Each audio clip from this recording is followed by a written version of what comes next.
Welcome to the Terrible Podcast with your hosts from SteelersDepot.com, where you can find all your latest and greatest Steelers news. It's Dave Bryan and Alex Kozora, always lit, talking Steelers. And now, here's Dave and Alex.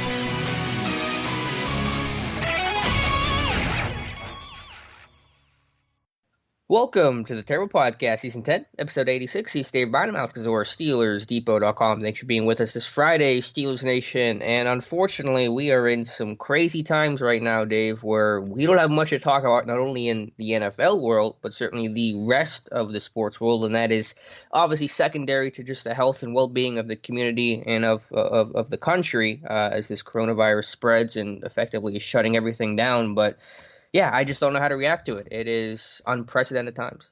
Nothing I've ever seen in my lifetime, that's for sure. I mean, obviously 9/11, things grinded to a halt, for obvious reasons. But boy, to go what this country and world really is going through right now is extremely tough, and really the realization, really came yesterday, I think, when really effectively all of the sports world has been shut down now at this point. I think at this point maybe NASCAR might be the only thing. I haven't looked this morning, but I think even NASCAR is scheduled to, or at least were scheduled to run the race without fans. And I think even this morning the Masters put out a statement that they're going to, I think, delay the Masters, I think, this year as well. So, yeah, not much. I tell you, it's a great time to be a stay-at-home mom's basement blogger right now. But obviously, that doesn't help a lot of people. So many people have jobs and income and, livelihoods all tied to, not only the sports world, but just things in general. Boy, Las Vegas has taken a huge hit here. Obviously with tourism, the tournament being obviously canceled, affects the sports books, and, people are canceling trips right and left. They're shutting down the buffets, I think, either today or sometime this weekend, at least MGM Grand and their properties are. And, it really is. It really lets you know the last few days how impactful this virus is. Right, but I think it's a smart thing to be extra cautious. We're obviously going to get through this. Everyone just, be smart, listen to the experts, wash your hands, stay away from large groups of people, and I think we'll ride it out just like the rest of the world has been. That's what I do anyway. Yeah, so I think we're going to be okay, Dave. Alex and I both washed our hands thoroughly before starting this podcast, by the way. Yeah. By the way, if I sound more sniffly than usual, I'm okay. The allergy season's already hitting me. I had windows open yesterday, so please do not call the CDC on me. I am fine. More to the point, to the NFL world, to the Steelers world, the effect for the NFL is still a bit unknown. Obviously, they're not in season the way that the NBA, that the NHL, and college sports would be, but there's still uncertainty about if things are going to go as scheduled, just because some teams have started to shut down facilities because of the whole disruption from an optics level, although I don't care much about PR right now, but there certainly is an optics issue for the NFL looking like thriving and press conferences and stuff like that. During these times for Pittsburgh, they have sent all their coaches and scouts home off the scouting trail officially for the next few days. That is according to Steelers PR man Burt Lawton. Obviously, pro days, half of them are just canceling anyway, and colleges are shutting down entirely, so they may not have really mattered. But that's where we sit today with, less than a week, 5 days until the start of the new league year. New CBA is supposed to be voted on Monday afternoon. I just have no idea what's going to happen next week, if things are even going to happen. Yeah, it sounds like, at least, as of I think still this morning, that there's no plans to delay the start of the new league year. And look, I mean, you can do all that kind of business, electronically. Nowadays, it'd be nice to bring a guy in, a free agent in, and have the press conference and all like that. But that's not necessarily, contracts and all like that can be done digitally, and you can interview guys over, video platforms and stuff like that. So really, is there a need to delay the start of free agency, in your opinion, unless it's CBA negotiations related?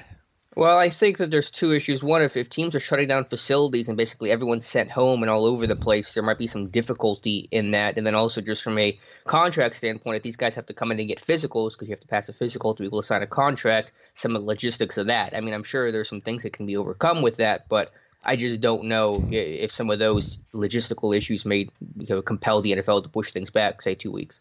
Yeah, I'm not sure. As far and look, I don't know everything that's exactly involved with the logistics and everything. And obviously the physicals, but you would think those could be worked around. Heck, it's not like you're having 50 guys poking prod them like they do at the combine. Probably, it's probably just a couple, and most of those guys don't usually go to UPMC or whatnot anyway. I believe most of those physicals. So I'm sure they would be able to handle that. I think it's the travel of those guys getting here and potential some of the issues with travel. Yeah, or maybe they just stay in their local area and get get one that way. I don't know, but as of right now, it's not going to get pushed back. I would think, just personally, my speculation would be the only way the start of the new league year would get pushed back is, let's say the players do not ratify this CBA, and they wanted a couple of extra days to maybe one final negotiation round or whatnot. But look, I mean, we've made it this far. We'll just have to sit and wait. I mean, the finish line is within distance. Now let's just see if they move it back or not. Yeah, and I know the NFL, and you're right, they said that they have no plans to change it, but 48 hours ago we had sports and now we don't. So I just know things can change so quickly with the state of everything right now. So I don't know where this thing's going to go. There are so many variables, so many unknowns with obviously the coronavirus, with the CBA uncertainty, and everything else related to sports right now. So it's either going to be a really interesting upcoming week or nothing's going to happen, and we'll find out very quickly. And regardless, we still don't expect the Steelers to do anything. We need that meme right now where the guy with the stick figure having the stick and poking the Steelers logo, do something, but the fact of the matter is they're probably not up until, the last minute. Obviously probably going to want to wait and see what happens with the CBA players vote first and foremost, and then obviously if the start of the new league year were to get pushed back, that moves the deadline on top of everything else there. So I think we're in store for maybe a quiet weekend at least, other than the first of next week finding out the results of the players vote. Yeah, I think that everyone, including Pittsburgh's in a holding pattern right now until some of those decisions get made one way or the other. To go back to college football briefly, because, again, we're not going to have a whole lot of information on that from here on out. Mike Tomlin, Kevin Colbert did attend at least one pro day this year. If they're all canceled, then they're at least been to one. They were at Clemson yesterday along with some other scouts, and they apparently had a pro day dinner with at least Tanner Muse. I imagine there were others. Typically on these things, there were multiple players that go to dinner with the Steelers brass, but we know they had dinner at least with Tanner Muse and had a lot of interest in those Clemson guys. Yeah, and maybe as time goes on, it'll trickle out if there was more than just Tanner Muse there. But yeah, you're right. Generally, and I use that carefully, more than one prospect goes out with them to dinner. So now, obviously, with the virus concerns, who knows? But the one being reported at least, and it was reported, I think, actually initially by Tom Pelissero, easy for me to say, was actually Wednesday. I think sometime Wednesday, he reported that and saying that Tanner Muse was scheduled to have dinner with Mike Tomlin and Kevin Colbert prior to his pro day, and also had several other kind of meetings ahead of that scheduled with other teams prior to his pro day. Boy, we talked briefly about Tanner Muse, right? What was it, last show or the show before, and talking about him kind of being, I referred to him during the combine as a Planet Theory type player. You just don't have too many people walking around the planet that are 6'2", 227, that run a 40-yard dash in 4.41 seconds, that do 20 reps on a bench, that 34.5 vertical, 10-foot 4-inch broad jump. I mean, this guy he's built like a I probably shouldn't use the language. Something brick house. That kind of player. Now he mostly, obviously, played safety at Clemson. However, even in his combine interview, he talked about how in the last few games, I think at Clemson, he saw the field some at linebacker there, and I think most teams, and even he admitted at the combine during his combine interviews with the media, that most teams have told him that they're looking at him as a linebacker. So you've got a conversion guy here that you're dealing with. That'll obviously affect his stock to some degree, but make no mistake about it, this guy is you hate to use the general term football player, but I mean, you look at him on tape, that's what he is. All effort kind of guy, and even at his pro day, he followed up his solid combine performance with a nice 20-yard shuttle and a nice 3-cone drill. I mean, this guy's spark score is going to be off the hook, and we know how the Steelers like those sparky players there. I've seen his draft stock all over the place, Alex. I mean, I've seen it sixth round. I think when the dust settles, though, with his tape and his spark score and all like that, I think you're looking at probably around a fourth. A guy that'll probably be off the board by the start of the 5th round. That's about my feeling too. I think guys of that size with that athletic profile at that kind of college don't last until late day 3. I think someone's going to take a flyer on him. And you're right, most people looked at him as a linebacker, but then he runs 4.42, and now people say, well, maybe this guy can play safety. So I think you have a chess piece in there. So certainly interesting guy, sparky guy. As you said, Steelers love those sparky guys, whether you're talking safety or off-ball linebacker, and someone that can probably wear a lot of hats. Versatility key to Pittsburgh's defense. So yeah, I think he's squarely on their radar, in addition to probably 3 or 4 other Clemson Tigers. Right. And why don't you what else do you know about Tanner Muse?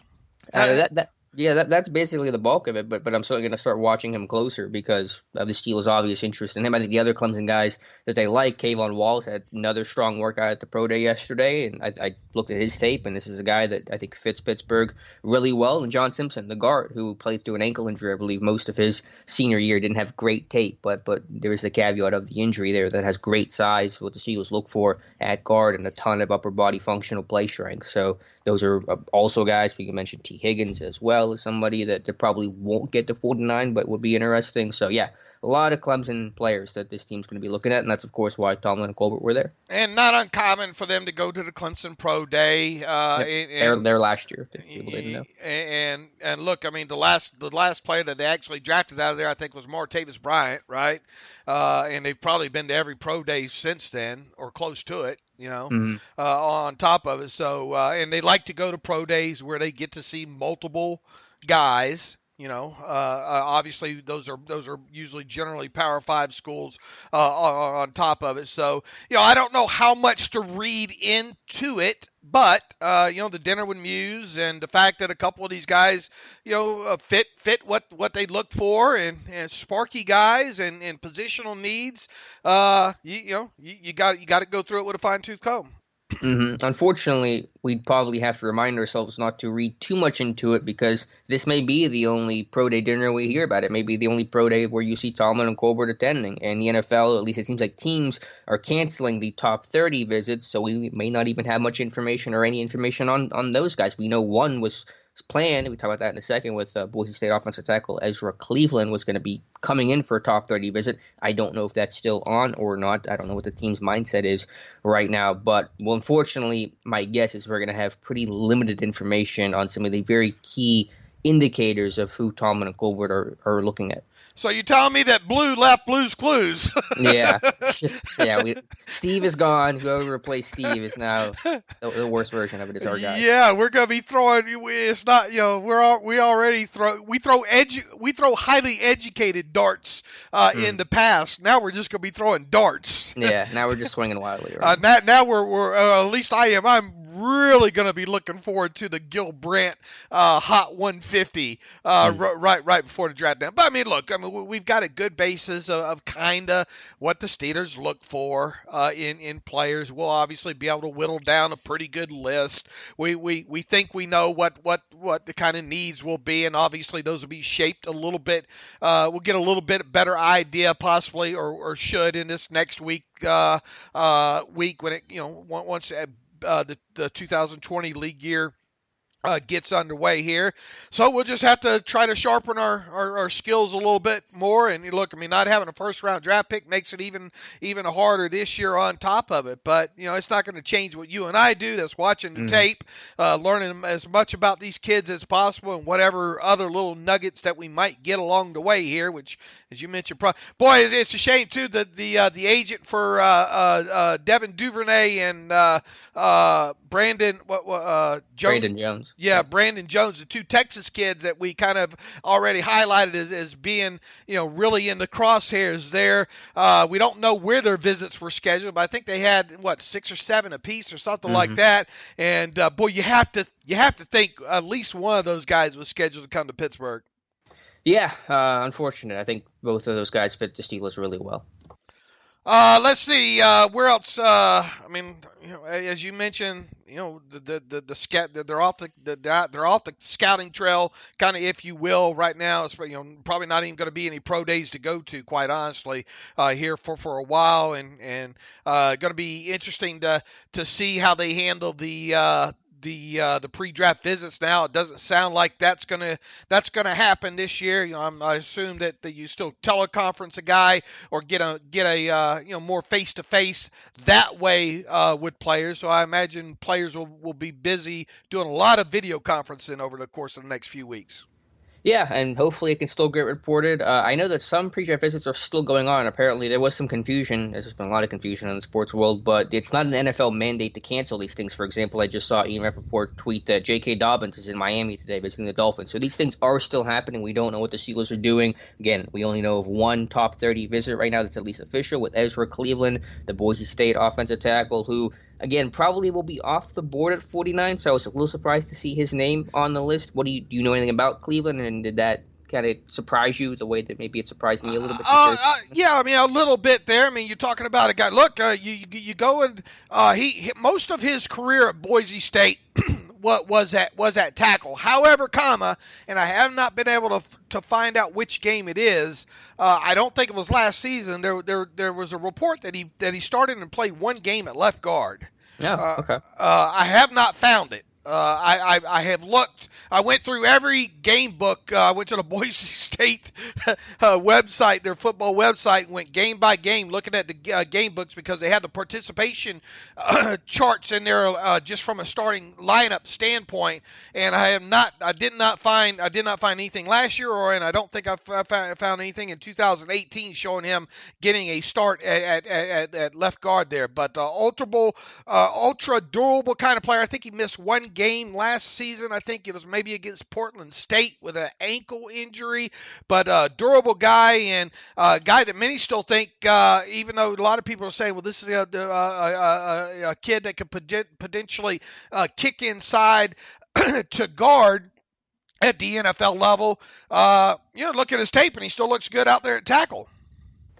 Yeah, he is. He's going to be tall for a guard because he is 6'6", but he could potentially play inside. The big thing with him, he's a really good athlete. His just overall testing indicates that he ran like a 4.93 with a 1.71, I think, 10 split, and just really, I think, the best shuttle time, like a 4.46 short shuttle, which was the best of all the offensive linemen. So he's a good athlete, and yeah, I think if you take him in Pittsburgh, then if you were to fall, then you're looking at potentially a guard conversion, or at least the option there, I think. But yeah, I know it's going to be there at 49. He feels like a tier 2 tackle. You're going to have probably 5 offensive tackles go in the top 25, and then you'll have guys like Cleveland and maybe Josh Jones from Houston and Matt Pert from UConn kind of be in that tier 2 that are going to go between like 32 and 45. So if he slips, maybe, and again, Cleveland's an underclassman, so again, you're looking at these underclassmen, the guys that you didn't know as much about, and that's always a good reason to want to interview these guys. So it's just one name, but we know the history of them drafting several names off their pre-draft visitor list basically annually. We may not have really that kind of list this year. We may just have a couple of names. We'll see. but it is something to certainly note. And I think the Boise State outside linebacker too was scheduled for something, right? They talked to him at the combine. Weaver? Was he coming in for a visit? I don't remember. I think. There was. I think it was either a private visit or a workout. I have it somewhere in a tweet. Let me find this. Yeah. While you're looking for that, one other note about Tanner Muse that's I guess would be kind of a bit of a negative. I think he's according to the date of births that are floating around out there, he'll turn 24 in September. Okay, so a little older for Pittsburgh. It's not always, but if it's a later pick, then maybe that doesn't matter as much. Yeah, with Curtis Weaver, this is from Justin Mello on March 11th.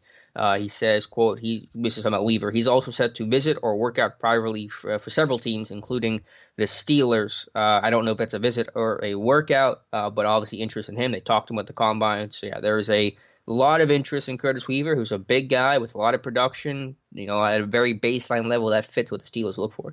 Boy, and if I put the one clip of Muse in the post last night about the Steelers having dinner with him, of him hawking down J.K. Dobbins from behind, boy, you could just your boy Danny Smith probably licking his lips to have a guy like Tanner Muse on special teams. Well, you want to talk about a hard hit and thumping, type of like I said, I hate to use the cliche football player, but that's what he is. And also in that post, there's a short little clip from his combine interview talking about how teams mostly want him to play linebacker, and he also rattled off a few of the games from late last season that he played linebacker in.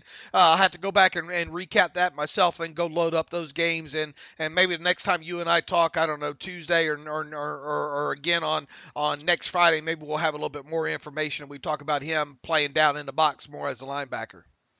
Yeah, I hope so. I think that's a guy that we'll be studying. I know I'm going to have a report on Cleveland sometime next week. So yeah, we'll be keying in on these guys because again, these may be the only guys we know that they have legitimate interest in. With everything kind of shutting down and canceling right now, we don't know how this thing's going to look a month from now. Hopefully, pro days can open up. I know that some schools have rescheduled pro days. Alabama has done that, for example, to I think sometime in early to mid-April. So we'll see. But those are guys that are certainly on Pittsburgh's radar. Stay tuned to SteelersDepot.com, and when we know, you'll know. Yep, exactly. All right. I think is that everything for draft? Anything else draft news related? Am I missing anything? The official draft order came out. Okay. And look, everything was as expected. People questioned my initial report months ago after the trade of Fitzpatrick of whether or not that pick that they got from Miami, I as I reported, it was, and it just come right off the NFL transaction sheet that was via the Titans, and people said no, it's the other. What was the other pick people were speculating it was? The one for Jacksonville or something, or? I think the question was it Miami's pick or was it Tennessee's pick? Oh, that's what it was. And people were saying, no, it's Miami's pick. I said, no, it's the Titans pick, and it wound up being the Titans pick. Yeah. Okay. So that was the only surprise there, but I mean, not really surprised, but the only thing kind of I think people were waiting for because look, I mean, nothing unexpected happened with the draft order. I don't think. I think just most of this was just getting a complete confirmation after the compensatory picks were released of whether or not that pick indeed came via the Titans. Have we done a podcast since the Steelers were announced their comp pick? I don't think we have, actually. So let's touch on that briefly. The Steelers, as expected, were awarded a third-round compensatory pick for Le'Veon Bell. That is now pick 102 overall. Again, not a surprise. We've been predicting this for months now. Took forever for the league to finally get this news in. But the Steelers with the 102nd pick in a 2020 draft. Absolutely, and you get a couple of fourth-round picks, and whether or not they're going to move around in this draft, it's hard to say. I think you and I talked about, look, it wouldn't hurt our feelings maybe to see them maybe move down a couple of spots maybe in the second round if it meant picking up third or fourth or something in return or what have you. But look, trying to predict those things, I mean, it's going to be hard enough trying to have some close proximity on these mocks, let alone trying to predict trades on draft day. Absolutely. And let me just run down the overall picks the Steelers have, the pick numbers, because that always helps me kind of frame things. They have number 49, number 102, 124, 135, 198, and 232. So only 2 picks basically in the top 100. They do have fourth rounders that are close, kind of clustered together. But yeah, would not, as you said, would not hurt my feelings to trade back from 49. All right. All right, Dave, I want to switch gears from the draft to the current roster, and interesting, and I'm always hesitant to call these reports. These are chats from beat writers, and I never know if this is kind of their opinion or speculation or educated guesses or what, but Jerry Dulac said that he thinks Vance McDonald and Mark Barron will be back for 2020, and that would continue to surprise me just from a is that player needed standpoint, but also obviously a cap standpoint with how close against the cap is and how that may affect other moves they may not be able to make, other guys they may not be able to retain. So as I said before, I thought that I was leaning towards Barron being a cap casualty, but I was far from certain the way that I am more about Anthony Chickle or Ramon Foster, because I seem to like Barron, and he did play better at the end of last year, and it seems at least possible that he's part of the roster in 2020. I tell you, from where I sit, I don't see how they're going to be able to do that. Unless maybe the CBA, even if this, as we've said several times, even if the CBA gets ratified here and the 30% rule goes away and it frees up them and they're able to do several contract restructures to free up even more room. Are you necessarily going to free up that room to save a guy like Mark Barron, or are you going to potentially maybe use that to make sure you restricted tender all your restricted free agents and out there, maybe potentially keep a guy like, let's say, B.J. Finney. Or are you going to go the route? And look, it's not even a slam dunk yet that McDonald. We'll find out by the 18th of what the status of McDonald is. I think personally, and I've said it all along here, I think when the smoke clears that McDonald will be on this roster on March 18th. But I've also said all along that I don't think Mark Barron will be. So I don't see how it works right now, especially if the CBA is not ratified, and especially if the team ultimately, and obviously the plan seems to be that, and the speculation is that the team's going to franchise tag Bud Dupree. I've taken my shoes off and counted up that way. I just can't get it to work. Yeah, if they keep Barron and Vance, then they're making a pretty drastic, controversial move somewhere else, whether that would somehow be not retaining Dupree or not tendering someone like Hilton or something like that. There's no way you can do all those things. The plan was that Barron certainly had to be part of that cap casualty list, and really McDonald kind of had to be as well, unless you did something super creative. So I don't know. Again, this is just kind of a chat. I don't want to call this a 100% report. We'll see. These things could be wrong. I don't get the infatuation with Barron. I get that he was coming from a new system, new scheme, had to probably kind of settle in. The first couple weeks were kind of rough. He was being a signal caller. He's not the most vocal guy. Tomlin admitted that. But you have Devin Bush, who had a really strong rookie year. I'm sure his role was planning to expand for his sophomore year in 2020, be an every down player where he's going to take Barron off the field in dime packages. So, what's the point and the real benefit to having Barron on the roster? I don't quite see it. So, I don't know. If it came down to Barron or Hilton, that should be 100% no-brainer. You keep Hilton over Mark Barron. Maybe they could still make it work. I have no idea, but it would be curious to see Barron still on the roster. Boy, he's scheduled to make $4.5 million, Mark Barron is. And, while not a lot technically, he's not a guy that's going to give you anything on special teams, if they weren't as up against the cap as they are, that's one thing. Sure. But we've tried to whittle this thing down 7 different ways to Sunday, all off season here, and it's hard to get them to do everything that we think that they want to do without letting Mark Barron go. Right. Yeah, I've said it before. If this team was flush with cap space, then I think you have a really open conversation about being able to keep Barron, and you probably do, because, if you have good depth and everything's kind of fine there. But when you're so up against the cap as you are, it's just really hard to envision it. And if you do keep Barron and McDonald, then that means you're doing something unexpected with another player. Again, whether that relates to Banner or Hilton or Dupree, I don't know. But you can't keep them all. That's just the reality. But that's just the math. Obviously you could try to go to Mark Barron and McDonald and get them to take a salary reduction. But if I'm either one of those two players, I say release me. Yeah, they're not going to do that.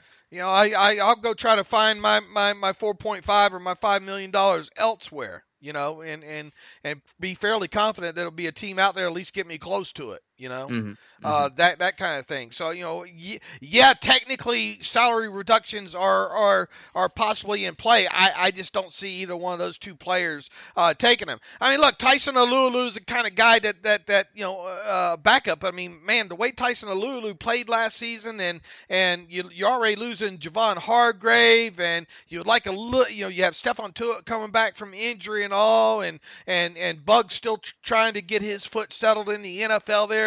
Why would you want to? If I understand if Tyson Alualu was making maybe double what he's making now, but I mean he's only making $2.75 million. He probably had the best season of his damn career last year. From a production versus snap standpoint. So why do you really? And obviously after roster displacement and all that, $2.75 million that you would save dips down to just over $2 million. Is the $2 million cap space worth not having the player? Probably not, in all honesty. And again, in a year where you're losing Hargrave, do you want to gut yourself all the more by releasing a steady guy like Alualu? No, I probably wouldn't want to do it. And plus the cap savings are so minimal, it's not worth it to me. Right. And look, I mean, that's why we keep saying the result of this CBA will make a little bit of a difference here, because obviously if it gets ratified, you can free up a lot more money via restructures. But still remember here, you might as well go ahead and I mean, how much is this team when push? I've talked several times. There's markers along the way in this process when it comes to the cap. Right now, all you're concerned about is getting under the cap and retaining whatever players you want to retain at this point. Now, obviously, as the offseason progresses, you got a rookie class you have to account for. Obviously, whatever free agents, if any, maybe that you're trying to accommodate. Obviously, any maybe extensions or whatnot. Trying to maybe plan for those, even though a couple of those should hopefully result in lower cap hits. And then, come the first day of the season, this team's going to want $6 or $7 million in cap reserves sitting there. And we're talking about a team right now that don't even have $1 million, in cap space. And so at the end mile marker there, you're talking about needing to have, roughly $7 million free. It's tough to do.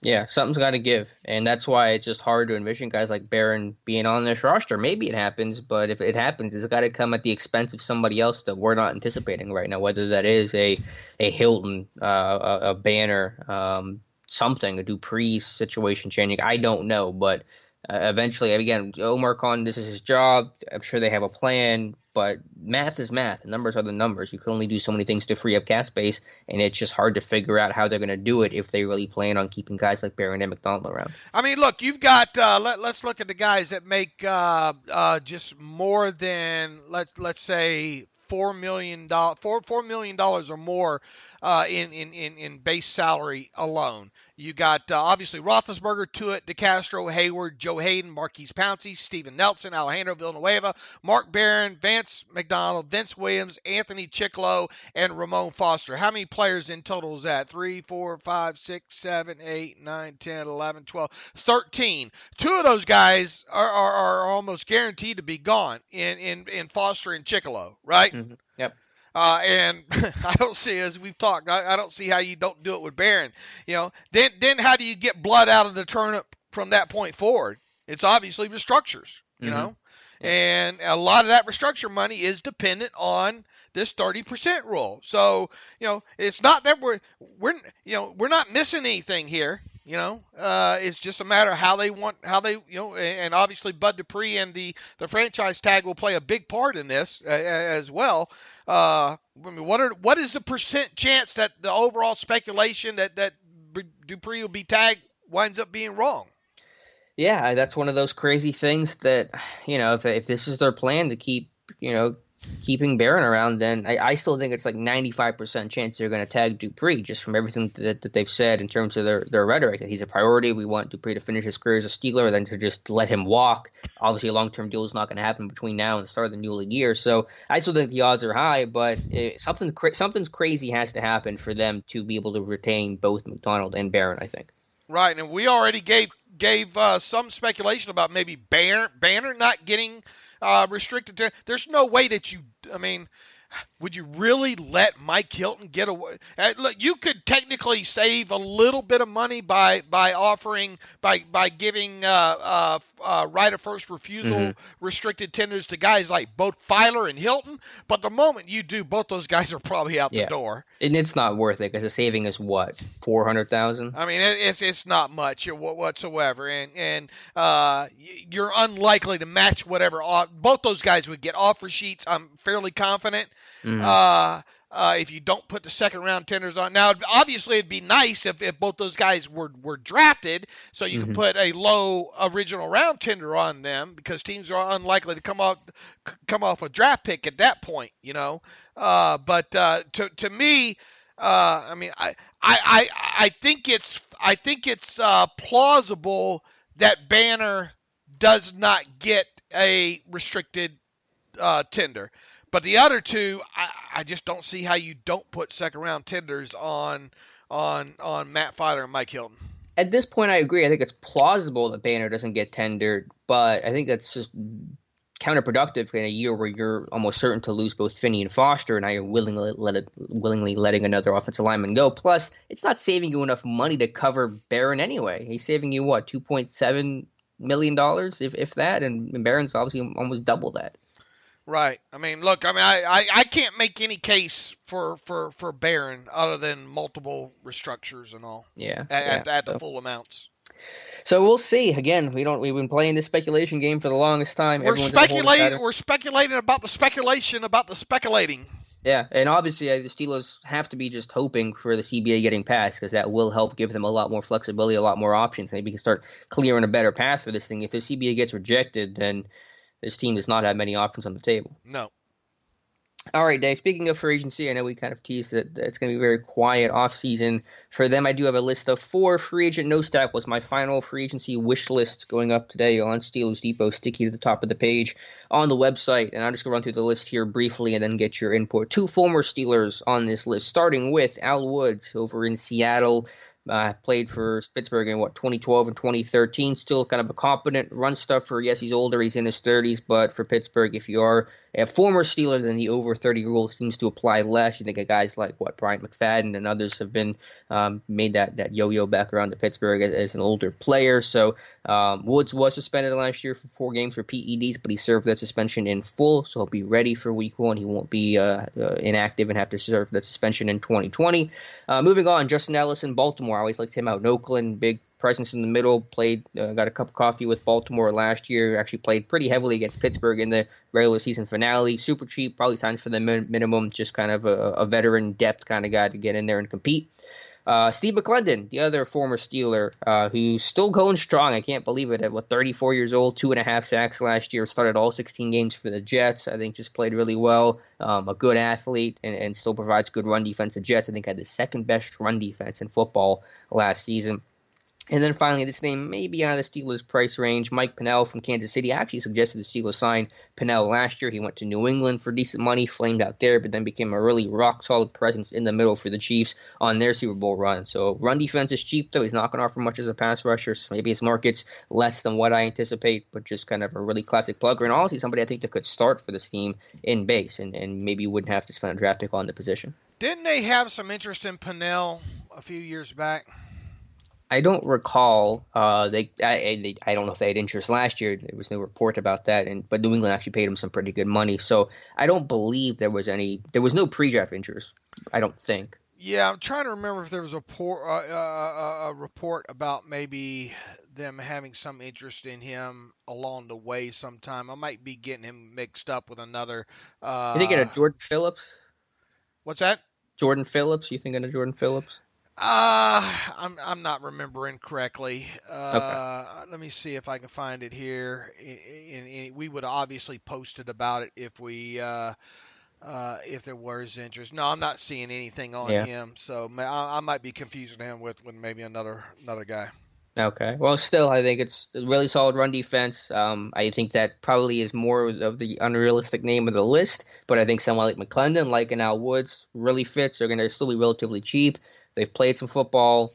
Yes, they're older, but they've still, again, been proven, and the Steelers have that familiarity, which is going to be important for them. With most of these guys, obviously, and the amount of snaps that they would be brought in and probably maybe expected to play, these guys would have to be minimum salary benefit or close to minimum guys. And I think they all basically are. Yeah. Here. And look, I mean, I think McClendon, especially if you don't have to play him every down, I think McClendon's got a good solid season left in him still. You know, and so if you could get him on a 1-year deal to come home to be that to give him a chance maybe to go out on top there. Even so, I mean, he played well enough last year. He might still find a team out there willing to pay him a little bit more.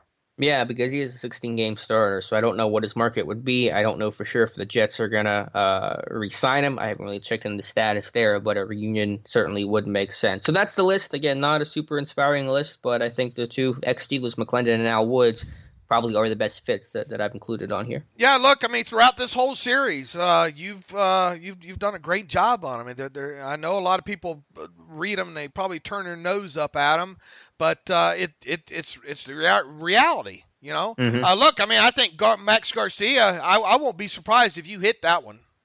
Yeah, I think Garcia and guys like Devin Bush and Al Woods not Devin Bush, Dion Bush and Al Woods are probably some of the three that I think really in my gut feel like they have the best chance to become Steelers. Yeah, magically I've seen Max Garcia show up on some other sites. Oh, really? I didn't even know. Since you wrote about him, you know. So funny how that works. Yeah, weird. All right, Dave, you've done, to go back to the draft now, you've done some contextualizations on a couple receivers, including Tee Higgins. Again, the Steelers sent a heavy presence to Clemson's pro day yesterday. Talk about the guys you've looked at, what Shenault and Higgins, and your thoughts on them. Yeah, we'll start, I guess, first with Laviska Shenault out of Colorado. First time I finally got a chance to go deep into his game. I contextualized, how many games did I contextualize his? 5 games from last season. Now, Shenault is the kid that not a great 40 time, but was it was it him running when he probably shouldn't be running? He had groin surgery after, I believe. You know, core muscle groin injury there, and props to him for trying to run. What did he run? 4.54 or something? Something like that. And has since had surgery. Even if pro day was to take place, which I think Colorado's already did, I don't think he took part in that. So you don't have much of an athletic profile on this guy from a stats aspect. You got to go straight to the tape on him. Now, when you look at his tape, you're looking for where's that wow, you know. And I guess because of kind of the hype that he's received so far through this process, I was expecting a little bit more. I think he projects mainly as an X receiver at the NFL level. The trait that stuck out the most to me about Shenault was his ability to quickly tuck the catch on shorter passes and get upfield and get downfield in a hurry for some yak there. He didn't have very many at all in the games I contextualized catches deep down the field. Okay, His average target distance in the 5 contextualized games was just 10.7 yards, and his average reception distance was 6.5 yards. So they did go downfield to him some, but for one reason, either overthrown or pass defensed or something along those lines. Obviously, didn't catch many down the field. In fact, only 4 of Shenault's 25 total receptions in these 5 contextualized games came more than 10 yards past the original line of scrimmage. Only 4. All right. Additionally, he had 13 receptions in which the football traveled less than 5 yards past the line of scrimmage. We talked about his average reception distance being 6.5 yards. Pretty decent with the yak, an average of 8 yards there. However, 67 of those yards came on one reception, a 70-something yard touchdown on like a 4-yard pass that he just broke one tackle and was off to the races there. On tape doesn't possess the wow speed, can make some contested kind of catches. Here's another thing, he had quite a few carries there. They weren't afraid to use him either on an end around or as a wildcat quarterback. Mm-hmm. I've heard a lot of Debo Samuel comparisons. Do you think those are valid or no? Do you think they're different players? Very, very poor man's Debo Samuel. Okay. Maybe. And the similarities would just be because of that versatility? Yeah, because of maybe going over the middle, the quick catch and tuck and get upfield. And, he's kind of built a little bit like Debo as well, too. Kind of, maybe, that kind of running back / wide receiver kind of build to some degree, a little bit bulkier to him there. But I came away kind of, man, is this one of the top 5 or even maybe 10 wide receivers in this year's draft class with it being so deep? Personally, I didn't see it in the 5 games. Now, I think it's important to maybe with a kid like this to go back and maybe at some point I will contextualize, let's say 4 or 5 of his 2018 games. All right, because look, he did have to play, I think, most of all of last season with that core muscle injury. So props to him for playing with that. Going back and looking at his 2018 tape, though, already knowing some of the deep dive stats associated that I like to look at average depth of target, average yards per reception, and just if you look at those totals, you look at his 20-yard gains or more, I think you're going to find a lot of the same thing, to be quite honest with you, in his 2018 tape, Alex.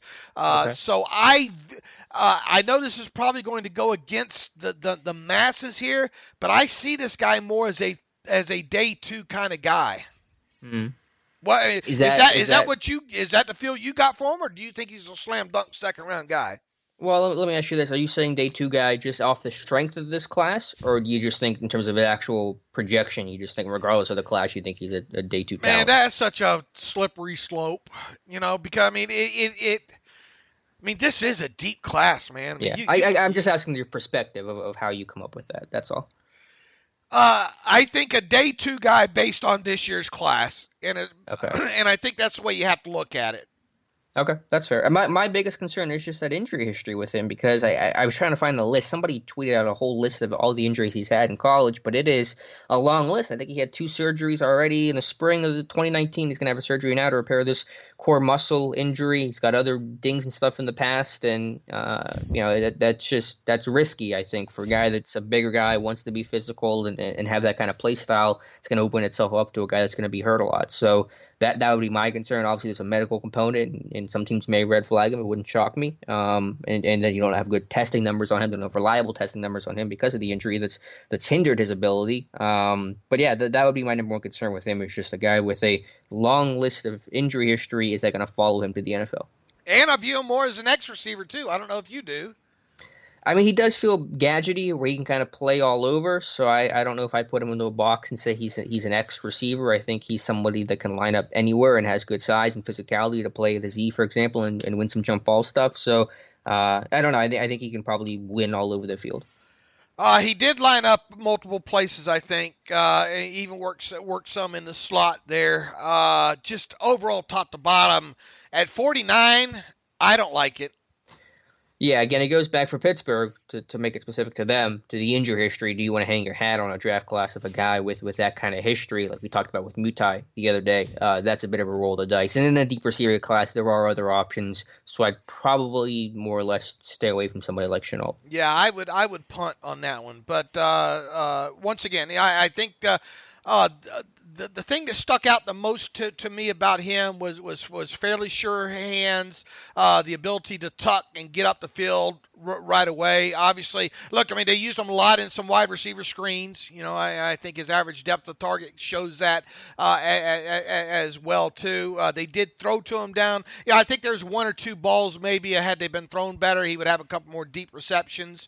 You know, where either he was underthrown or overthrown there. But he also, I mean, look, if you're looking at him as a Z, I don't see that straight line, take the top off, kind of player there.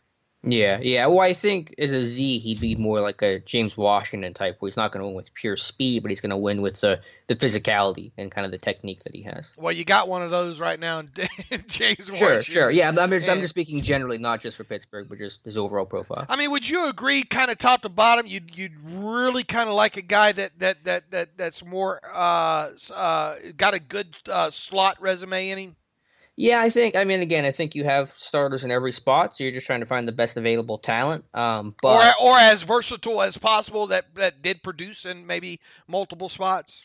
Yeah, I mean, I think Shenault is one of those guys, but I'd look for either a real good slot threat or the classic sub, 4-5 burner that this team probably is missing, because they have a lot of guys who are running the 4-5s. I mean, again, I'm just trying to find good talent, but if I was looking for specific types, I'm looking for either a slot threat or the pure vertical threat in terms of the speed.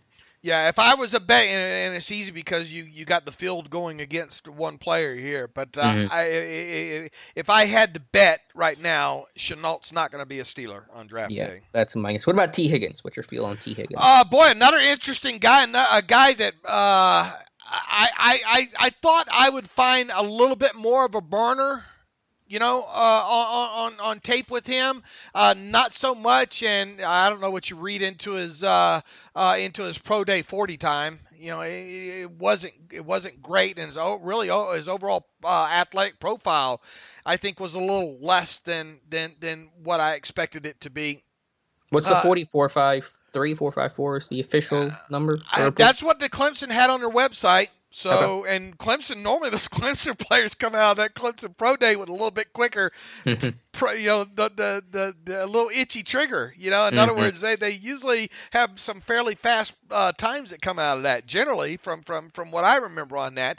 Look, this is an underclassman who registered 135 receptions for almost 2,500 yards and 27 touchdowns during his college career at Clemson. There, last season he registered 59 receptions for almost 1,200 yards and 13 touchdowns. I contextualized 7 of his games from last season, and in those 7, he caught 29 passes I got the yardage mixed up here. I made a mistake. It should be 562 yards and 6 touchdowns on 40 total targets against A&M, North Carolina, Florida State, Louisville, South Carolina, Virginia, and Ohio State. His average target depth, man, boy, he was able to get downfield though. 40 on the 40 total targets, a whopping 14.5 yards. It was his down the field, and his average completion distance on his 29 receptions was even further down the field by a half a yard at 15.1 yards. 10 of his 29 receptions came more than 15 yards down the field. 17 of them came more than 10 yards past the original line of scrimmage. And a few of the 11 incompletions, I think a couple of those were batted balls that never made it to him. He did have 3 drops, and I think one of those drops, or really 2 of those drops, might be questionable on the ball placement there. Not bad after the catch, considering where he caught a lot of the balls at. A few of them along the sideline where he had no chance to get additional yardage after the catch there. A whopping 22 of his 29 contextualized receptions resulted in gains of 10 yards or more. That shows a player that can make plays for you. Quite a few impressive catches in those 29. A nice ability to contort his body. A nice catch radius with him. The drops that he did have, wasn't overly weren't overly concerning on my part. 5 of his receptions were inside the hash marks in the middle of the field. Great body control, as I said. Nice catch radius. He can work outside or inside at the slot position. He seems to be he seems to be a lot more kind of versatile than, say, a Shenault. He does probably project more as an X. But very versatile overall. When it comes to positions he might play at the NFL level. Top to bottom, even though he doesn't possess that wow speed, man, it's still tough to see a guy like him. He has some nice contested catches in there as well too. It's hard seeing this guy slip to 49. Yeah, that's my feeling too. I mean, I guess the argument for him slipping would be the testing being average to below average in a deep receiver class. But yeah, I mean, my thought is that Tee Higgins is not going to be on my radar because he's probably not going to be there at 49.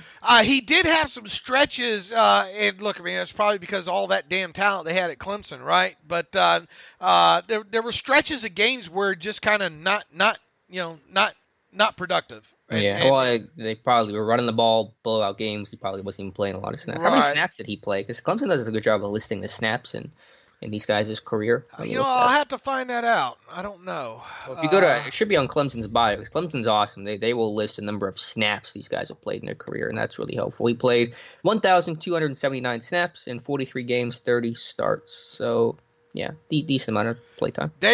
Pro Football Focus has him having 551 snaps last season, 57 slot snaps. It's not a lot of snaps for a team that played, 15 games. So I think that's indicative of them probably in a lot of blowout games. Right. He only played not a lot of slot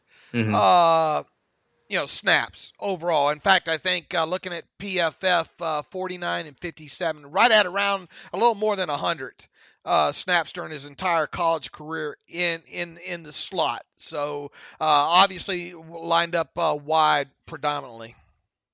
Yeah, so that's kind of surprising because I do view him as maybe one of those bigger slot receivers who can win with his size on the inside at the next level, but it doesn't sound like he's done it a whole lot. No, not a lot. Yeah.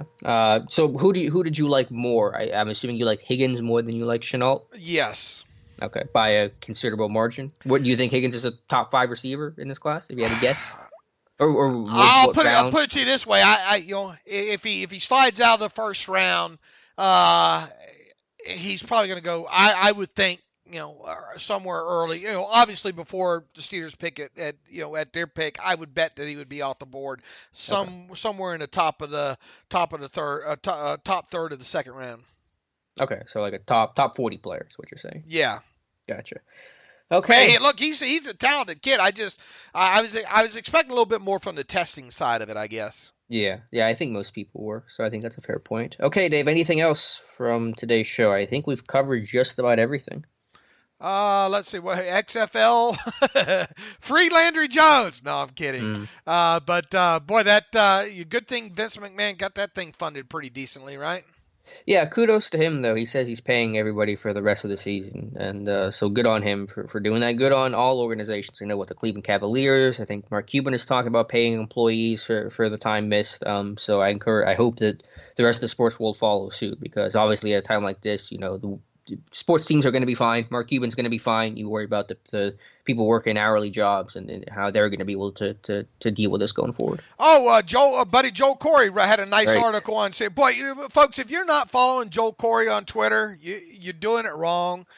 B, if you're not reading everything Joel Corey writes on CBSSports.com, you're doing it wrong as well, too. Also, if you do follow Joel Corey, reach out to him on Twitter and say hello and say, man, you hear him talked a lot about on the Terrible Podcast as well, too.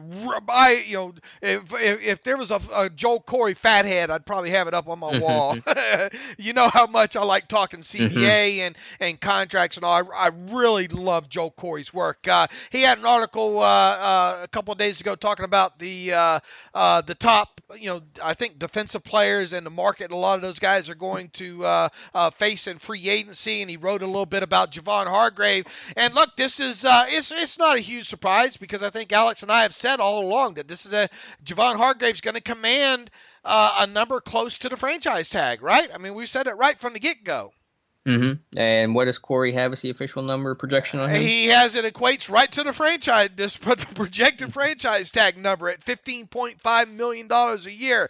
He expects Hargrave to sign a 5-year contract, total out $77.5 million, and include $42.5 million in total guarantees, of which $35 million would be fully guaranteed at signing. That is quite a payday. But yeah, this is the reality of it. We're even fans that say, well, don't sign Dupree, sign Hargrave. He's cheaper. He would be, but not by a lot. And so Hargrave's going to get paid, and deservedly so. And deservedly so. That's the key point there. So, look, the Steelers will benefit from that. Hargrave seems to be a great kid. Obviously, got better and better as his career in Pittsburgh went on. He deserves to get paid here, and hopefully he does. And that produces a third-round compensatory value for the Steelers in the process. And I think another add-on that I had to that post, kind of on a related note, Joel Corey projects Tampa Bay Buccaneers outside linebacker Shaquille Barrett. Remember who was all over him prior to that draft there. He has him ultimately, assuming the Buccaneers do not franchise tag him, signing a 5-year, $100 million contract with a team for free agency. That math's pretty easy to work out there. $20 million a season there, and I think that's kind of an important number when you kind of look at Bud Dupree. And his situation right now, obviously the franchise tag, a little more than $16 million projected franchise tag on Bud Dupree. If Bud Dupree was to hit free agency, it's hard to imagine Bud wouldn't at least get the franchise tag average yearly amount, and potentially up, as we've talked most of the offseason, around $18 million or so. I mean, if a guy like Barrett is projected to get around $20 million, you don't think you'd have to think Bud Dupree probably not too far behind him, whatever that too far behind is. But to me, $16 million would kind of be at least the base floor on Bud Dupree. So I thought that was an interesting note there when it comes to Shaquille Barrett. If the Buccaneers don't, I don't think Jameis Winston will get the tag. So it won't be surprising if Barrett does get the tag from the Buccaneers. Corey didn't have any projection for Dupree. Is that because he assumes the tag or just didn't have him on the list? He just didn't have he had a unique, say his name, Jacksonville. Ngakoue. Ngakoue. You sound like Todd Haley. Is that good? That's not good, is it? No, Haley couldn't pronounce his name. The 1 year they played Jacksonville. I mentioned in the same breath as Todd Haley. What is my I'm world? gonna see you at Tequila Cowboy. I do have that kind of aspect in common with him. You and Todd Haley, I think, would be friends. I think we would. Also beat the crap out of each other at times too. That's why you'd be friends. Yeah. He's in Florida right now, coaching high school ball. Go back to Florida. There you go. Yeah, not if I can help it. But anyway, and interesting. He had Ngakoue up there in high earnings, but no Bud Dupree on that list. Okay, gotcha. Well, yeah, I agree. The floor is $17 million. Take Zadarius Smith last year as a great example of what Dupree's absolute floor would be. Everyone wants to get more than that, so I think really you're looking at $17 million per year. But they'll start with the tag. I still assume, and we'll go from there. All right, shall we go to the email machine? Yeah, let's do it.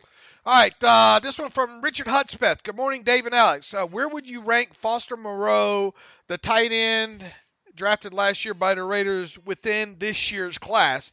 Seeing as they have signed Waller to a significant contract, do you think he could be a trade target? That's an interesting question, Richard. Moreau might be a third-round selection this year. Yeah, he'd probably be at least no worse than a top 5 tight end in this class. No worse than that. Would the Raiders trade him, and what would they trade him for? I doubt they trade him. He was productive last year. I'm sure they still like him, and plus you wouldn't have good depth at tight end. Obviously, you're one injury away from things changing. So I'd be very surprised if Oakland was open to parting with him. If they did, you would think it'd be like a third round, right?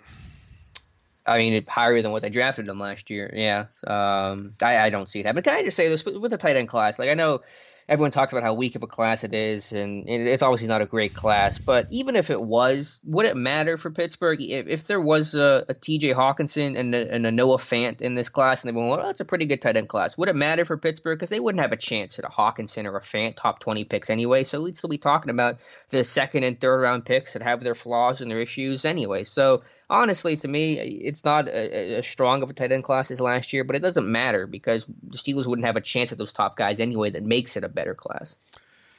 Well, I see where you're coming from and trying to frame it, but I mean, we knew last year if they got one, we were kind of hoping that if it got to the point kind of in that fourth round or whatnot, that it would be Foster Moreau or bust, right? Yeah, we knew that they liked Moreau, and it was probably some regret they didn't take Moreau. Yeah, my point wasn't about that. My point is just the framing of the tight end class this year is that we framed the tight end class this year as weak because there isn't a first round talent, which is fair. But even if there was, and it was a good or average tight end class, it wouldn't matter because Pittsburgh wouldn't have a shot at those guys anyway. So either way, we'd be talking about second and third round tight ends, regardless of how good the top talent was in this class. Yeah, I don't know what you're trying to prove there, but well, I know it. I am taking a little different direction, but I just know we've had talked about the tight end class before, and just speaking, I just wanted to get it out there because we were referencing tight ends. Boy, I sure would like to see them take a chance maybe later on Charlie Warner or something like that. Have you still haven't watched him, have you?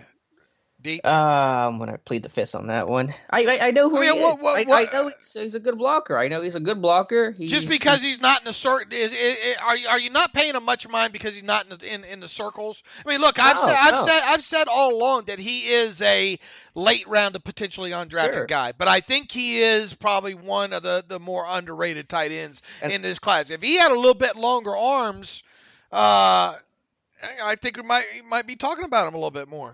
No, and I agree. I've said I think he will get drafted. I think it's possible he gets drafted even higher than what you're saying. And, of course, you're very high on him. It's not because the measurables. I feel like I just know who Charlie Warner is because I've heard you describe him so much, and I have seen the scouting report. I have seen the GIFs. So, like, for the guys that I kind of know who they are, I'm now want to watch guys that I don't know who they are to help round out my knowledge. I know Warner's a good blocker. He's got good hands. He's not going to be a dynamic player, though he tested a little bit better than probably some expected. Like that's a fair assessment of Charlie Warner, right? Yeah. A good blocker, good hands, not going to be a dynamic player in the pass game. Right. He's not going to run away from people.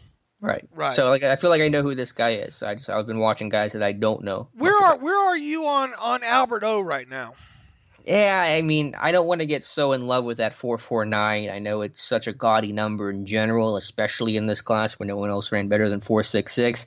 I don't know. I need to go back and watch his 2018 tape with Drew Lock. We had better quarterback play, better production overall to probably get a more accurate assessment of his game. But you do worry about some of the stiffness and change of direction ability because a straight line only gets you so far. Of the kind of those middle tight ends there, which one would you like to see kind of contextualized next? If given a choice, the Virginia kid, the Cincinnati kid.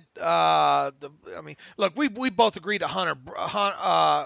What's his name? Hunter Bryant. But there's Hunter Bryant and Harrison Bryant. Yeah. Harrison Bryant. I mean, we just can't see him being a Steeler, right? Probably not. No. And Hunter Bryant. I mean, really the same, right? Have we done a contextualization on Hunter Bryant yet? Have you done a contextualization? God, I've done so many of these now. If there has been one on Hunter Bryant, I do one just for the sake of it. Have you done one on Albert O? Because I'd be interested. Yes, okay. I did Albert O. Yeah, I did Hunter Bryant back. Well, I've done so many, I'm losing track. That must mean I'm being productive, right? Mhm. I'll read you Hunter Bryant's. Let's see, for the entire 2019 season, Bryant. Let's see, 52 passes, 824 for the 35 total targets that Bryant registered in the 6 games. I contextualized his average intended yards per attempt was 8.6 yards. His average completion depth was 7.9 yards. 4 of his 26 receptions came more than 15 yards down the field. I don't think there's ever been a doubt that he can get downfield. I think just overall, the biggest knock on him is going to be his size and his blocking ability. Yeah, and I worry about some of that change of direction stuff too. Right. Yeah. Okay. Then I think you've done the list. I mean, there probably aren't a whole lot of other tight ends to check out at this point. I think a few people have been asked about who's the Virginia Keene, right? Dalton Keene. Yeah, but even he is kind of a tight end, H-back, fullback type, right? Yeah, and so is DeGuara from Cincinnati, probably going to be in that H-back, Ryan Nall, Ryan Hewitt type of role. What about the UCLA kid? Oh, yeah. Ossie, is that how you say his last name? I don't know how to say it. Yeah, that'd be a good one. That's a guy I need to learn more about because he's kind of interesting. Maybe I'll see what's up there on the UCLA tape and maybe get that up later tonight. All right, cool. Where were we? Back at the email questions. Richard, good question. I don't think Alex and I could see the Raiders wanting to part ways with him, and if they did, I think it'd be a little bit too rich anyway there. And also, if Kevin Colbert calls Mike Mayock asking about a trade, Mayock's going to hang up the phone immediately because he's not going down that road again. You got that part right. Tyler Gulliford writes in, hey guys, 2 questions for you. Is there any plan to profile KJ Hamler out of Penn State? Didn't we do him? I know I contextualized him. Did we do Hamler or Hill? Let's see. I'm sure we have plans to. It might be on someone's list. Yeah, you've done a contextualization on him. No report on him. I'm sure somebody will have a player profile on him before the draft, though. Yeah, so he is absolutely Tyler. You just go to SteelersDepot.com and type in Hamler on the search. In the search box and go look at at least the contextualization that I did on him. And that'll give you a good starting point there with him. And as Alex said, look, at some point one of these guys is going to do a complete profile on him. His other one was, have you looked into making the Terrible Podcast available on Spotify? I thought we were on Spotify. I thought maybe we're not. Yours is one of the few podcasts that I don't miss an episode of, but it's the only one not offered on Spotify. This is selfish, first world problem request. Tyler, I'll look into that. I apologize. We got. I think we're on Spotify. I just pulled it up. Are we? Yeah, I have my Spotify app up. I think it's current. Yeah, it looks like they're on there. Just type in Terrible Podcast, and it just came up for me. All right, I work fast. Yeah, that is service with a smile. Let's see here. What else can I find here? But reach out to me if you can't find it, whoever asked that question, because we'll help you through it. This one from, let's see, Mark in Northern California. Absolutely love the show. I found a tight end, and we don't need to take him at 49 because he is 49. He is 6'9" tall and 270 pounds. He is a world-class athlete that has gone all in on American football, and this year is coming out. And this year is his coming out party. Ben will love having him, and I believe Christian Scotland Williamson will shine this year. Why is nobody talking about him at all? Here we go. I am older. P.S. I am older than Dave. Peace. All right, Mark. Well, for starters, I mean, we just don't have a lot of tape on Christian Scotland Williamson. The fact, I mean, obviously been the international player on the practice squad the last couple years there. I mean, it's hard to project what you don't see. Yeah, he did show improvement last year. I don't know if it's going to be enough to really make me feel like he's going to, make that NFL jump and ever get on a roster. We'll see him in camp, though, this year. This is kind of make or break for Scotty. So, last year was a progression year. Sorry, fire whistle going off. Go ahead. Is that the coronavirus yeah, alarm? We are on lockdown. I am safely indoors. Yeah, I mean, Scotty's just the guy that finally made some plays last year, but still, I mean, his resume is so limited. Even the number of catches he's had in a camp or practice setting is pretty small. So it's just a very much a wait and see thing with him. Yeah, and, I don't think it's a thing that people aren't necessarily talking about him. There's just not much to talk about right now. I mean, obviously, Alex will, follow him and look at him all throughout training camp and all like that. But I mean, that's quite a shot out there. That's quite calling your shot. We'll make sure you remind us if he ends up making this 53-man roster here. But it's just hard, based on the tape and all, it's just hard to project kind of what you're projecting there, Mark. By the way, one tight end prospect that I think we need to look at a little bit more is Jacob Breeland from Oregon. I've heard he's a good blocker. He had a pretty decent career as a receiver, at least relative to some of these other tight ends. So Jacob Breeland's the guy to check out. All right, which one would you choose of the two? UCLA kid or Breeland? Yeah. Well, I'm sure you'll end up doing both, but give me Breeland because I know less about Breeland than I do Aussie. Boy, that siren. I know. Do you wake up to that? How many times a day does that thing go off?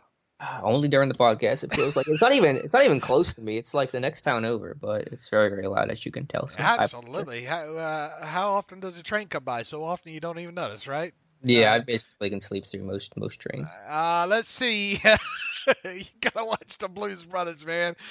Cool hair. You got plenty of time. Yeah, I got a lot of time on my hands now. Yeah. You and that playing that video game online now. I know. Hey. Matt, baseball game's coming out, Dave. When the football game, I've not forgotten about that football game yet. And when they release it, I'm going to buy it for you. And you're either gonna play it once and never play it again, or you're gonna that's gonna be your whole life. All right. With Matt Baker writes in, with Colbert saying the edge rusher class is deep.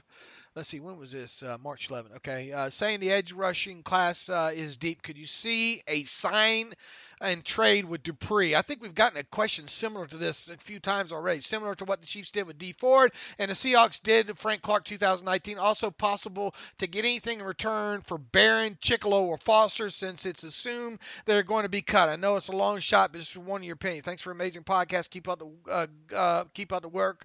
I love when you both bring up the cap situation. Okay, Matt. Here's the thing, man. I mean, I know it sounds great on paper, and I think we kind of addressed this in a recent show as well too.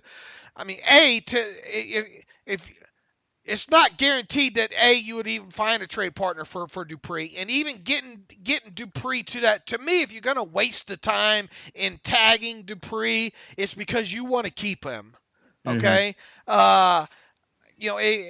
Could they potentially tag him and then get offers? I suppose, but I mean, what would he even return in value to you? I mean, would you realistically get a team that would, without being able to first work out a contract with him, give you a first round pick for him?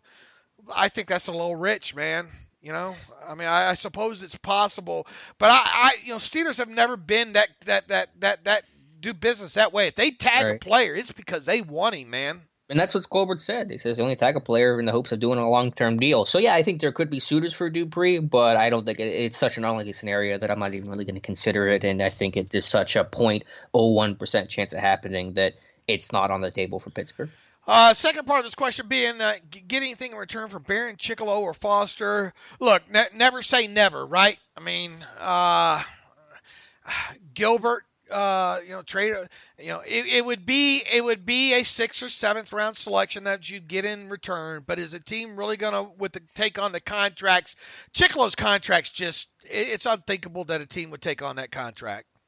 Yeah, I can't see any trade value, honestly, for any of those guys. I mean, maybe Barron, maybe for a 7th, but I just don't see it. Teams know they're going to be released if they're being shopped. I just don't see a market for them, especially it's a good off-ball linebacker class in the draft, and so teams can switch to the draft. I mean, once again, if you got anything returned for any of those guys, you would think it'd be a 7th. Mm-hmm, basically. And just why would you want to take on some of those salaries? I just don't see it there. Never say never, though. Let's see. Russ Obenstein wrote in on a few days ago. Hey, Dave and Alex, I was already afraid of the amount of quality players we just can't afford to keep. Then I listened to the show on Tuesday, and I think you guys are the best. Dave is the best at cap, and you guys just reaffirmed my fears even more. Do you guys think I am crazy?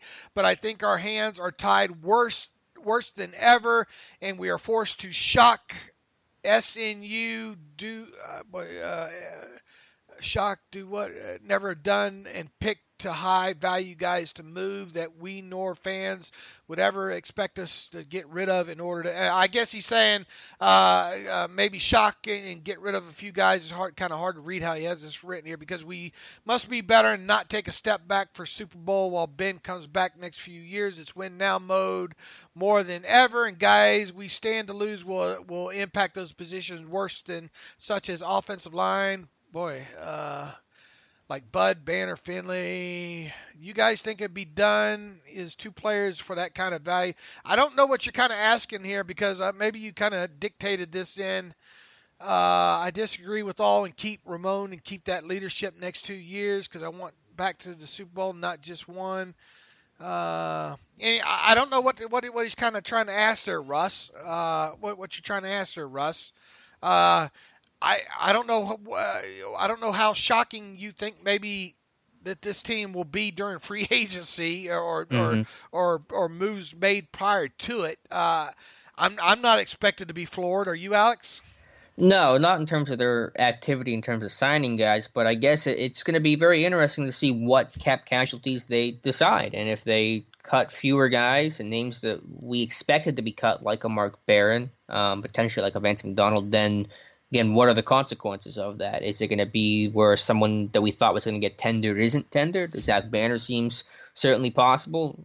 Could they not tender Mike Hilton? I guess that's possible. I think it'd be the biggest mistake they could possibly make, and I will criticize that team up and down regardless of who they keep because of it. So those things, I guess, are on the table of potential shocks that I hope don't happen, but I just don't know which way this thing's going to go. It's been too many conflicting reports. There's been too much uncertainty with the CBA, and we just, like I said, this team is in a holding pattern right now. Most of these moves probably would have been made by now, but because of the uncertainty of the CBA, this team's waiting it out like most of the rest of the league. All right, finally, John Robb writes in. John Robb in Virginia. Would the Steelers be better off to let Dupree walk, draft an edge in the first couple picks, and try to preserve Hilton, Banner, Filer, and McDonald? You could roll with skipper Adeniyi and the rookie and hope it works out. I'm really concerned about O-line depth. Thoughts? ? Thanks for all your great info. Well, I mean, do you really want to go in rolling the dice, you know? I just don't see it as either or. I think we've laid out ways that you can tag Dupree and even under the tag still have Filer and Hilton and Banner and most of those guys. I mean, well, McDonald, I guess, gets a little bit more questionable, but if a CBA gets done, then yeah, I think you can probably keep McDonald by doing a restructure with Ben and maybe somebody else, for example. So I get this question a decent bit, but I just don't feel like it's either or. Now, if they decide to keep a Mark Barron, that may create, again, other issues, and that's where I'm not in favor of it. But with Dupree itself, we worked out the math where you can keep the guys you need to keep and tag Dupree. So I don't see it as this ultimatum. McDonald or Barron? If forced to keep one, let one loose. Keep McDonald. I agree. Just he's a starter. You have Bush ascending into a full-time every down type role, and you would have a much bigger hole tight end that's hard to fill with a rookie out of the gate. All right, I think we've gone through most of these. If we didn't get to your email, I apologize here. Send it again or send a new question or what have you, but certainly do appreciate everybody listening. Got any other final thoughts here before we get out of here, Alex? Make sure everyone's washing their hands. Please stop buying all the toilet paper. I just needed toilet paper, just needed a roll, and I could barely get some yesterday. Please don't do that to everybody, and be safe. Did you see my tips for avoiding the coronavirus? What was it? Stay indoors, coffee. What was the whole day, Brian? Spend day on computer, 20 hours on computer, and drink a lot of coffee and don't go outside. You're the last man in the entire world, Dave. What do they call it? Social distancing is not new to me. I am a professional social distancer. If there was a social distancing draft, you'd be the Joe Burrow. I would probably be the Joe Burrow of the social distancing class of 2020. All right. Anyway, we will be back again on Tuesday. Who knows? Maybe we'll have more things to talk about CBA, and maybe the Steelers will make a move or two by then as well. I wouldn't hold my breath, though. But in the meantime, you can follow me on Twitter at Steelers Depot. You can follow Alex on Twitter at Alex_Kozora. Alex does a live stream on Monday nights Eastern time on the YouTube machine at what time? 7 p.m. Eastern time for an hour. We're trying to find out a way maybe where I can join him this week. So I don't know. Maybe ratings will go down. We'll see if ratings go up or down because of me throwing out there that I might join you. Talk to some of the folks on the live stream there. But regardless, we'll try to tune into that as well. Follow Terrible Podcast at Terrible Podcast on the Twitter machine. You can email the show, theterriblepodcast@gmail.com. If you like what we do and you want to donate to the cause, we certainly will accept your donation. And thank you to everybody who continually donates to the site. Go to SteelersDepot.com, hit the donate button up right navigational bar. Also, if you want an ad-free version of SteelersDepot.com, go to the site, hit the ad-free button up right navigational bar, and for $25 for 1 calendar year, you can have access, ad-free access to SteelersDepot.com. That's been very popular since we instituted that some time ago. Wash your hands. And as always, thanks for listening to the Terrible Podcast with Dave and Alex.